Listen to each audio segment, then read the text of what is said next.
याच सगळ्या संदर्भात सीआयडी अधिकाऱ्यांनी सुद्धा नेमकं काय म्हटलंय आपण ते देखील पाहूया। त्याच्यातलं CR नंबर 638/2024 गुन्ह्यामधला फरार आरोपी वाल्मिक कराड हा स्वतःहून CID मुख्यालय येथे हजर झालेला आहे।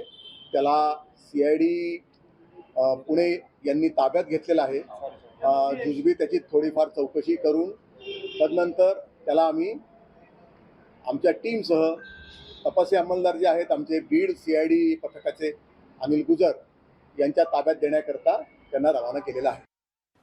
वाल्मिक कराडच्या रिमांडवर रात्री उशिरा सुनावणी घेण्याची कोर्टाला सीआयडीनं विनंती केलेली होती आणि केज कोर्टानं सीआयडीची ही विनंती मान्य केलेली आहे। त्यामुळे सीआयडीचं पथक आजच वाल्मिक कराडला कोर्टात हजर करणार आहे।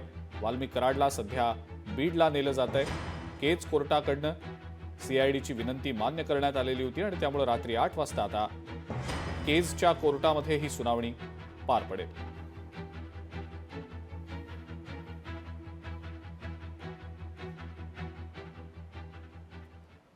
वाल्मिक कराडला सीआयडीची टीम केजच्या दिशेनं घेऊन गेल्याची माहिती मिळतेय। वाल्मिकची आरोग्य तपासणी केल्यानंतर सीआयडीची टीम त्याला बीडच्या दिशेनं घेऊन गेली आहे। त्याचबरोबर सीआयडीच्या अधिकाऱ्यांनी वकील अशोक कवडे यांना वाल्मिक कराडची भेट घेऊ दिली नाही। वाल्मिकला नेत असलेल्या कारला आतून पडदे लावण्यात आले होते।